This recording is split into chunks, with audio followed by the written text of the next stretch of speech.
राजस्थान की गहलोत सरकार का क्या कहना है, जरा आपको ग्राफिक्स के जरिए समझाने की कोशिश करते हैं और बताने की कोशिश करते हैं। तो बिहार की राह पर राजस्थान गहलोत सरकार का जातिगत सर्वे का फैसला है, जबकि बिहार की तर्ज पर जातियों की गिनती। विधानसभा चुनाव से ठीक पहले अशोक गहलोत ने ऐलान किया है, सामाजिक, आर्थिक और शैक्षणिक स्थिति का सर्वे किया जाएगा। अशोक गहलोत ने यह बड़ी बात कही है, वो हमने अभी आपको सुनाई भी। और आइए अब आपको जातिगत जनगणना पर अशोक गहलोत ने क्या कुछ कहा, जरा वो भी बता देते हैं। गहलोत साहब ने कहा कि यह जातियों का सर्वेक्षण है, जनगणना नहीं है। इसके साथ ही उन्होंने कहा कि लोगों की आर्थिक स्थिति की जानकारी मिलेगी इस सर्वेक्षण से। यह बड़ी जानकारी भी दी उन्होंने। बिहार मॉडल को अपना रहे हैं, आचार संहिता से दिक्कत नहीं है। अशोक गहलोत ने यह बातें कही हैं कि दरअसल अब राजस्थान में जाति जनगणना कब कब हुई है। साल 1931 यानी आजादी से पहले का डाटा, साल 2011 में भी जनगणना हुई लेकिन डाटा जारी नहीं किया गया। साल 2023 में भी जातिगत सर्वेक्षण का फैसला लिया गया है। अभी हमने आपको सुनाया भी और दिखाया भी कि अशोक गहलोत साहब अब कह रहे हैं कि जातिगत जनगणना कराई जाएगी और जनगणना नहीं, सर्वेक्षण होगा। तो बिहार की तर्ज पर अब राजस्थान सरकार भी बड़ा कदम उठाने जा रही है।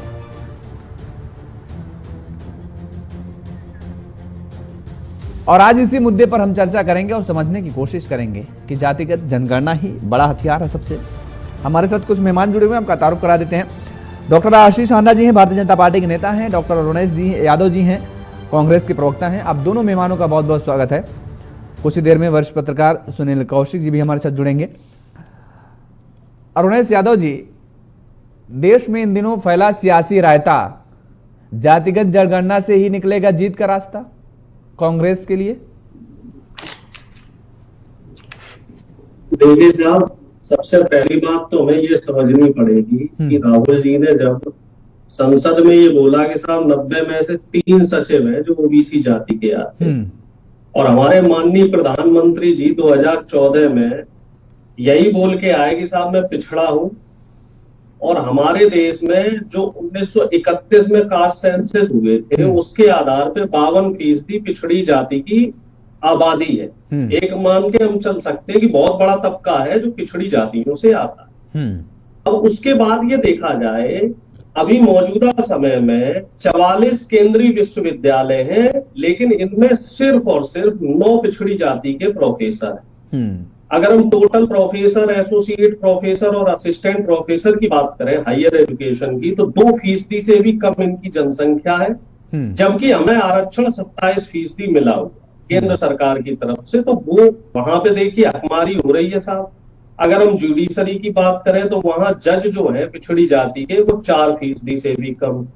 अब ये बीएचयू का भी मामला सामने आया साहब, जहां पिछड़ी जाति की स्कीम थी प्रधानमंत्री जी की, जिसके अंतर्गत एक छात्रावास बना, लेकिन मजे की बात देखिए कि उसमें पिछड़ी जाति के बच्चों को ही नहीं रखा जा रहा, उस पर भी बच्चे आंदोलन कर रहे हैं।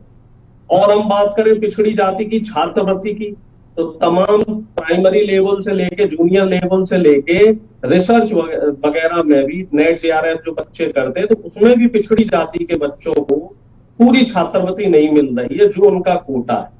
तो कहीं ना कहीं साहब एक हकमारी हो रही है, और इसका जो समाधान है वो हमें ऐसा ही लगता है कि साहब जब तक जातिगत जनगणना नहीं होगी तब तक हमें ये नहीं मालूम पड़ेगा कि आर्थिक आधार पे, सामाजिक आधार पे, शैक्षिक आधार पे कहां पे विषमताएं हैं, उनको उनका हक नहीं मिल पाएगा। ठीक है, जो नहीं। डॉक्टर सुनील कौशिक जी भी हमारे साथ जुड़ गए हैं। कौशिक जी, आपका भी बहुत बहुत स्वागत है।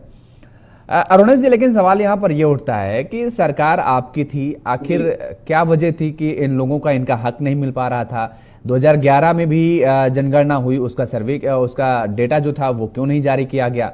5 साल से तो आप सरकार चला रहे हैं।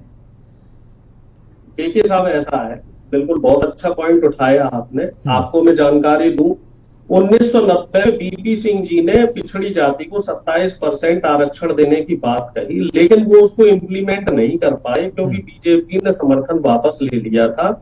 फिर 1992 में हमारी सरकार ने ही पिछड़ी जाति को आरक्षण दिया। और अगर हम बात करें उच्च शिक्षा की, तो 2006 में माननीय अर्जुन सिंह जी उस समय HRD मिनिस्टर थे और हम लोगों ने हायर एजुकेशन में पिछड़ी जाति को जो है आरक्षण दिया। अब आप बात करते हैं 2011 के सेंसस की, तो वो जनगणना हमारी 2012 से शुरू हुई थी और 2013 में हमारे पास पूरे आंकड़े पहुंचे थे। और उस दौरान क्या हुआ, फिर चुनाव आ गया और वो आंकड़े उस समय सार्वजनिक नहीं हो पाए। आंकड़े अभी केंद्र सरकार के पास है। केंद्र सरकार, जो मौजूदा सरकार है, वो उन आंकड़ों को उजागर कर सकती है, सार्वजनिक कर सकती है। क्या दिक्कत है उसमें? कोई तकलीफ नहीं है। अगर मान लीजिए हमसे कहीं कमी पेशी रह गई है, तो अब आप केंद्र में है, अब आप सत्ता में है, तो आप उस काम को कीजिए। अब जाहिर सी बात है, हमने कुछ कामों में हमारे कमियां रही होंगी, तभी आपको जनता ने बाहर का रास्ता दिखाया। ठीक है, सत्ता से बेदखल कर दिया। उस काम को पूरा कीजिए। ठीक है, जाहिर सी बात है। और हमारा काम है, हम विपक्ष में, हम तो आपसे सवाल करेंगे, आप उन सवालों का जवाब दीजिए। ठीक है, डॉक्टर आशीष आना जी, आपको जवाब देने पड़ेंगे और जवाब पहले आप मेरा दीजिए, उसके बाद फिर अरुणेश यादव जी का दीजिए। सवाल मेरा ये है कि अब राज्य दर राज्य कांग्रेस जातिगत जनगणना को लेकर के जा रही है, आपको नहीं लगता कि इसका खामियाजा उठाना पड़ सकता है आपको? सबसे पहले तो योगेश जी, आपको, मेरे सभी को पैनलिस्ट को और आपके चैनल के सभी प्यारे प्यारे दर्शकों को भारतीय जनता पार्टी की तरफ से मेरा यानी डॉक्टर आशीष का प्यार भरा नमस्कार जी। देखिएगा, हम उस पार्टी के वंशज हैं जो कहता है कि एक विधान, एक संविधान, एक ध्वज, और हम लोगों को एक साथ लेके चलने में मानते हैं, जहां सबका साथ, सबका विकास, सबका प्रयास और सबका विश्वास के साथ हम आगे बढ़ने का प्रयास करते हैं। लेकिन उसी तरफ, दूसरी तरफ, अपनी वोट पॉलिटिक्स की वजह से अब इस समय कास्ट पॉलिटिक्स पे कांग्रेस उतर आई है, क्योंकि कांग्रेस, जो सी ऑफ कांग्रेस है, वो 3 और सी से जुड़ा हुआ है। एक है करप्शन, एक है क्राइम, और तीसरा है कास्ट बेस्ड पॉलिटिक्स। उसको कुछ भी करके समाज को विभाजन करना है, 2 टुकड़ों में, कई टुकड़ों में बांट डालना है। आप सोच के बताइएगा, कोविड टाइम पे जब वैक्सीनेशन मिली तो क्या किसी का कास्ट जान के मिली? जब करोड़ों लोगों को राशन मिला, क्या कास्ट जान के मिला? जब LPG कनेक्शन मिले तो क्या कास्ट जान के मिले? जब पक्का घर मिले, टॉयलेट मिले, तो क्या कास्ट जान के मिले? ठीक बात, आपके जायज सवाल है। एक चीज करनी आती है, लेकिन इन्हीं सवालों पर एक सवाल और उठता है हाना साहब। हाँ, आपकी जायज बात है। इन्हीं सवालों पर तो आपके जो नेता हैं, जो आपकी पार्टी के अंदर हैं, जो कास्ट सेंसस की बात कर रहे हैं, क्या वो, या जो आपके साथ राजनीतिक दल जुड़े हुए हैं, एनडीए में जो गठबंधन है, वो भी बात कर रहे हैं, तो क्या वो कांग्रेस के एजेंट हैं या फिर आप उन्हें अपने नेता के, तो कैसे देखते हैं, मतलब उन्हें आप? देखिएगा, हम ऐसे मानते हैं कि क्षेत्रीय पार्टियां जो होती हैं, वो बिगर एस्पेक्ट में कि इंडिया का प्राइम मिनिस्टर कौन बने, इस नीति के ऊपर मोदी जी को अपना नेता मानते हुए वो एनडीए का हिस्सा है। लेकिन क्षेत्रीय पार्टियों की कई अपनी मजबूरियां होती हैं, जिसके चलते हुए क्षेत्रीय कई बातों में उनका हमसे अलग राय रखना बहुत स्वाभाविक है, क्योंकि उनकी एग्जिस्टेंस एज ए क्षेत्रीय पार्टी है, ना कि एज ए नेशनल पार्टी। ये बात हमें समझनी पड़ेगी। दूसरी बात क्या है, यहां पे जब हम बिगर पर्सपेक्टिव की बात करते हैं, तो बिगर पर्सपेक्टिव समझिएगा ना कि 2011 में कांग्रेस चाहती तो इसको रिलीज कर सकती थी, ठीक इसी तरीके से जैसे वुमेन रिजर्वेशन बिल 2008 से लेके 12 तक इन्होंने लटकाया। यहां पे भी सेंसस 11 से लेके 14 तक इन्होंने लटकाया, क्योंकि इनका इरादा नहीं था।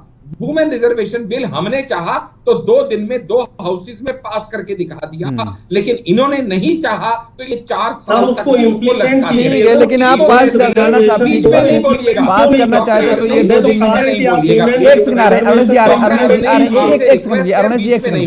हाना साहब, ठीक है, आपने अच्छी बात, अच्छा कदम उठाया, लेकिन अगर मैं ये कह रहा हूं कि बात यहाँ पे पॉलिटिकल विल की मैं आपसे, आपके दर्शकों को बताने का प्रयास कर रहा हूं। जब पॉलिटिकल विल होती है, इच्छा शक्ति होती है, तो वो किसी का भला करने की इच्छा शक्ति अलग होती है। और सिर्फ इलेक्शन आने से कुछ दिन पहले जानबूझ के कुछ तंबूरा छेड़ देना, सिर्फ इसलिए कि किसी तरह से उसका जनता को फायदा ना मिल पाना, ये भी एक पॉलिटिकल एक्सरसाइज है ना, कि भाई ठीक है, जो आपने कहा कि विल पावर अगर होती है तो 9 साल से सरकार में थे, पहले कार्यकाल में भी आपके ये था, आपके मैनिफेस्टो में था कि आपको महिला आरक्षण को लेकर के, दूसरे में भी था। नहीं ठीक है, आपकी बात आ गई, वो समझ रहे हैं हम, लेकिन आपने जो बात कही ना कि जनता को रिझाने के लिए और वोट बैंक को अपने पाले में लाने के लिए, तो यही तो किया जा रहा है। अभी जनता को कहाँ मिल रहा है? अब आपने तो ये करके ठीक है कानून बना दिया, आपने कानून बना दिया, अच्छी बात है, बहुत अच्छी बात है, मैं आपकी सराहना कर रहा हूं, तारीफ कर रहा हूं, लेकिन इसमें यही हो गया कि साहब एक बार फिर से मेरी सरकार बनवाइए, तब आपको इसका फायदा मिल पाएगा। बाकी जो सरकार आएगी उसका क्या कदम होगा? नहीं, ऐसा नहीं है, हमारी हालत कांग्रेस जैसी नहीं है। हम तो डंका पीट के, छाती ठोक के कहते हैं, हमारे मोदी जी कहते हैं कि भैया दोबारा से मैं ही आऊंगा, दोबारा झंडा मैं ही फहराऊंगा। इनको बीच में बोलने का मना कीजिए, मैनर सिखाइए कि सभ्य तरीके से डिबेट कैसे होगी। मैं इनके बीच में नहीं बोला, ये बार बार बोल रहे हैं, ये डिबेट करने का नहीं, वो कह रहे हैं कि इम्प्लीमेंट कर। चलिए हाँ सब आ रहे हैं, ठीक है, एक कमेंट आ रहे हैं, तो आपका समर्थन कर रहे हैं कि सर आप मेरी बात कीजिए, हम आपके साथ हैं। अरुणेश जी, आप एक बिल्कुल सभ्य साथ व्यक्ति हैं, हैं, डॉक्टर हैं, आप अपने टर्न आने पे बोलिए, सभ्यता से डिबेट कीजिए, अच्छा लगेगा। सर मैं आपके बीच में नहीं बोला, आपकी आप बात भी को बड़ा शांत कर रहिए, रहा हूं। आपका चांस आएगा, महिला आरक्षण बिल को इम्प्लीमेंट कीजिए, हमारे द्वारा लाया गया था, उस समय हमारे पास लोकसभा में पर्याप्त बहुमत नहीं था, राज्यसभा में पास हो गया, लोकसभा में पर्याप्त बहुमत न होने की वजह से वो पास नहीं हो पाया। आपकी सरकार की तरह नहीं है, हमारे मोदी जी डंके की चोट पे कहते हैं मैं दोबारा आऊंगा, डंके की चोट पे सर इसको इम्प्लीमेंट कीजिए, शिलान्यास मैंने किया, इसको इम्प्लीमेंट कीजिए और डंके की चोट पे पिछड़ी जातियों के जितने भी पद खाली हैं सब भर दीजिए। डरे हुए हैं, सर हम आपके साथ हैं, डंके की चोट पे सारे पद भर दीजिए जितने पद खाली हैं। स्कीमें बंद कर देगी, यानी उनको पहले से ही अपनी हार का अंदेशा हो चुका है कि बीजेपी आ गई। सर हार या जीत की यहाँ पे कहाँ बात है? जो सरकार में है उसको काम करना चाहिए। आप सरकार में है, आप काम कीजिए। उन्हें पता है कि आपने 2021 में सेंसस क्यों नहीं किया?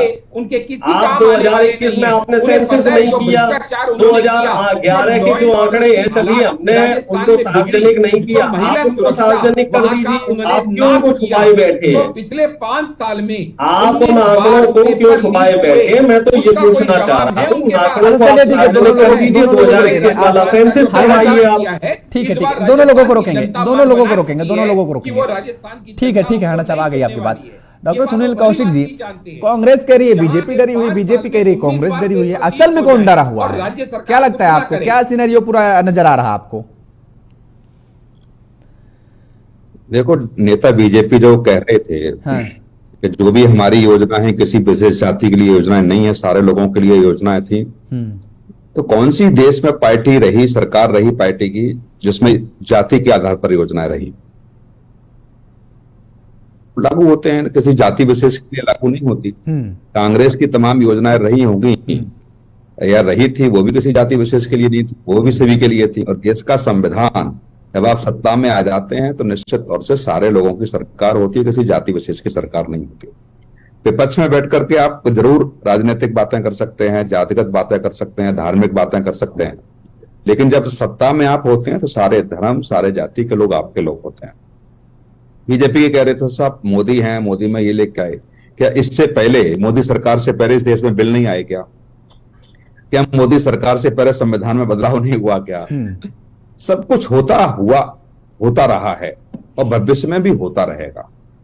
लेकिन निश्चित तौर से जिस ओर देश जा रहा है, जैसे बिहार की बात कीजिए, राजस्थान के मुख्यमंत्री ने कहा है कि जातिगत जनगणना करना है। जातिगत जनगणना के आंकड़े आने के बाद आपके पास ब्लूप्रिंट क्या है? क्या करेंगे आप उन आंकड़ों का? क्या वास्तव में आप जातिगत आधार पर आप दे पाएंगे उस चीज को? नहीं दे पाएंगे। आप देखिए, पिछड़ा जाति के लिए जो भी योजनाएं बनी, क्या वास्तव में हर तबके को मिल पाई? यदि वास्तव में नेता चाहते हैं, ये राजनीतिक दलों के लोग चाहते हैं, तो रोहिणी आयोग की रिपोर्ट पढ़ लें। रोहिणी आयोग की रिपोर्ट में स्पष्ट है कि 25% जातियों ने 97% हिस्सा 25% जातियों ने खा लिया। कौन जिम्मेदार होगा? बिहार में 33 साल तक पिछड़ों का राज रहा। क्या बिहार की स्थिति बदली पिछड़ों की? इस पर श्वेत पत्र जारी करें या उस पर बताएं कि साहब ठीक है। उत्तर प्रदेश जैसे बड़े राज्य में क्या पिछड़ों के जाति के मुख्यमंत्री नहीं रहे क्या? दलित जातियों के मुख्यमंत्री नहीं रहे क्या? इस देश के प्रधान मंत्री के अलावा राष्ट्रपति दलित जाति से नहीं रहे, पिछड़ी जाति से नहीं रहे क्या? क्या वास्तव में आप उन उच्च पदों पर रहते हुए क्या वास्तव में भला कर पाए हैं क्या? देश को कब तक आप गुमराह करते रहेंगे कि ठीक है, हमें भरोसा दीजिए, हमें विश्वास दीजिए, हमें समर्थन दीजिए, हम आपका भला करेंगे। हाँ, ये जरूर है निश्चित तौर से कि आपका भला जरूर हो गया, आपके पार्टियों का भला जरूर हो गया। आप देखिए, बिहार जैसे राज्य में जब लालू प्रसाद यादव को जेल होती है तो पूरे बिहार में कोई यादव नहीं मिला आपको मुख्यमंत्री बनाने के लिए। पूरी पार्टी में कोई नहीं था आपकी जाति का मुख्यमंत्री बनने के लिए, केवल आपने पत्नी को मुख्यमंत्री बनाया। उत्तर प्रदेश में आप देख लिए, अखिलेश यादव के अलावा कोई प्रदेश का यादव नहीं था जो राष्ट्रीय अध्यक्ष का पद संभाल सकता था। नहीं कौशिक जी, लेकिन ये जो बातें हैं, ये जो मूल बातें हैं, क्या जनता के बीच में ये पहुंचेंगी, या जनता क्या इन बातों को समझने के लिए उतने काबिल है? समझती तो है, लेकिन ऐन वक्त पे जब मोहर लगाने की बारी आती है, क्या वो ये सारे ख्याल रहते हैं उस दौरान? समझ रही है इसको योगेश जी। देखिए आप, हाँ। 2014 के चुनाव में आप देखिए दलितों का, 2014 से पहले आप देखिए भारतीय जनता पार्टी सवर्णों की पार्टी कही जाती थी। 2014 के आंकड़े देखिए, दलितों और पिछड़ों का वोट बीजेपी को मिला। और 2019 की आप समीक्षा करेंगे तो 2014 की अपेक्षा बड़ा, महिलाओं का वोट बड़ा हो, चाहे दलितों का बड़ा हो, चाहे पिछड़ों का बड़ा हो। तो निश्चित तौर से जातिगत राजनीति खत्म होनी चाहिए इस देश में, और ये सब नेता जानते भी हैं। जातिगत राजनीति में तत्कालिक फायदा तो आप ले सकते हैं, लेकिन जो आप करना चाहते हैं वो कर भी नहीं सकते। संविधान आपके हाथ बांधता है। जब संविधान आपके हाथ बांधता है तो निश्चित तौर से जनता को गुमराह करने का आपको कोई अधिकार नहीं। ठीक बात आप कह रहे हैं, गुमराह करने का अधिकार नहीं है, लेकिन वो आपने बहुत बड़ा जायज सवाल उठाया है कि भाई अगर आपकी सरकार है, पिछड़ों की सरकार है, पिछड़ा मुख्यमंत्री है, तो पिछड़ों का विकास क्यों नहीं हो पा रहा? ये एक बड़ा सवाल है। यही चीज मैंने अरुणेश यादव जी से पूछे थे। अरुणेश यादव जी, आप जातियों को बांटने कि क्यों इतना उतावलापन दिखा रहे हैं? क्यों आप विभाजित करने की कोशिश कर रहे हैं? ये कवायद क्यों कर रहे हैं? सबका साथ सबका विकास भाजपा कह रही है, आप भी कहिए भाई ठीक है, सबका साथ लेकर के चलेंगे, सबका विकास करेंगे। सरकारें जहां पर हैं, अभी देखिए कौशिक जी कह रहे हैं ना कि पिछड़े तो मुख्यमंत्री रहे हैं, भाई वो पिछड़ों का क्यों नहीं उद्धार करते रहे हैं?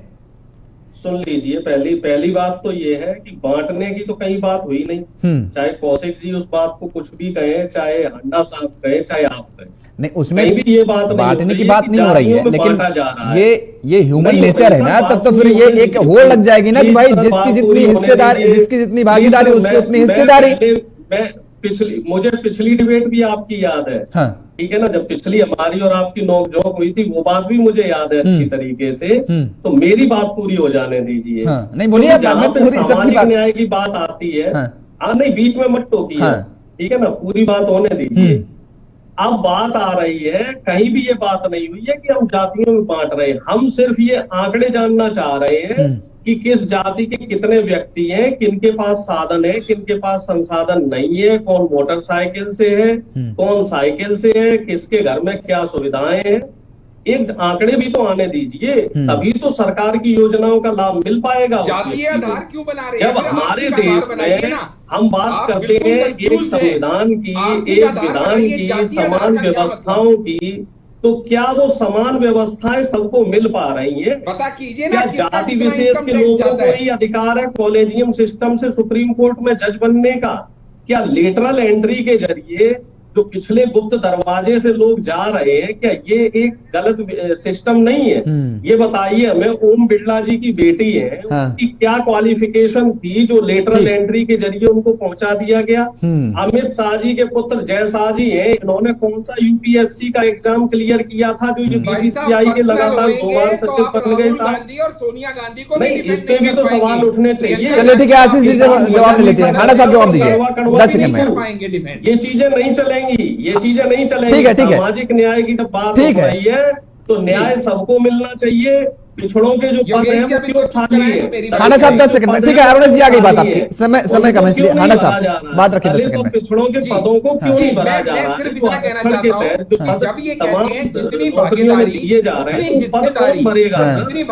सरकार ही तो भरेगी। हम तो सिर्फ इतने सवाल कर रहे हैं कि ओबीसी एससी एसटी के लिए जो पद खाली है उन पदों को आप भरिए। अरे अरुणेश जी रुक जाइए भाई, अब आपको मैंने आपको समय दिया ना, आपको समय दिया, समय का अभाव है, मैंने बोला। हाना साहब बोलिए 10 सेकंड में। जी, अब ये बात समझिएगा, जैसे इन्होंने बिहार की जनगणना कराई जिसके आधार पर अभी राजस्थान की करा रहे हैं, तो मैं आपके दर्शकों को बता दूं कि इससे फायदा है या नुकसान है। 275 सब कास्ट हैं बिहार के, जो अभी हुआ, जो डिसीजन आया उसके हिसाब से नोटिफिकेशन, इसमें से सिर्फ 10 सब कास्ट ऐसी हैं जो 50% स्टेट पॉपुलेशन गवर्न कर रही है। तो अब तो सरकार चाहेगी कि भाई 10% को खुश कर दो, 50% वोट तो अपने आप आ जाएंगे। टॉप की 26 को अगर खुश कर दिया तो 80% हमारे कवर हो गए। 275 में से 26 में सिर्फ करने से 80% पॉपुलेशन कवर हो गई। तो बाकी का क्या होगा? केंद्र में सत्ता में है ना, 190 ऐसे हैं जिनकी 1% से भी कम केंद्र में सत्ता में है, तो कोई पूछेगा ही नहीं। चलिए ठीक है, पूछ कौन रहा है? समस्या तो यही है, जो पिछड़े हैं उनको पूछ कौन रहा है? वो चाहे आर्थिक हो या फिर जातिगत का जो आप कर रहे हैं, जिक्र कर रहे हैं, वो पूछ कौन रहा है? वो सब तो अपनी पूछ कर रहे हैं ना, समस्या यही है। चलिए हाना साहब आपको रोकेंगे और अरुण जी आपको भी रोकेंगे, समय का अभाव है, माफ कीजिएगा आप सभी लोग, इसलिए चर्चा कहीं पे हमें विराम देना पड़ेगा। और लगातार जिस तरीके से देश भर में आप सभी मेहमानों को बहुत बहुत शुक्रिया, बहुत बहुत धन्यवाद हमारे साथ जुड़ने के लिए। लगातार जिस तरीके से देश में अब जातिगत जनगणना को लेकर के जो हो हल्ला मच रहा है, जो सियासी रार छिड़ी हुई है, उसको लेकर के खासतौर पर कांग्रेस बेहद सक्रिय नजर आ रही है और राज्य दर राज्य अब ये घोषणा कर रही है कि वो जहां भी सरकार में बनती है, जहां भी सरकार आएगी, केंद्र में भी सरकार आएगी,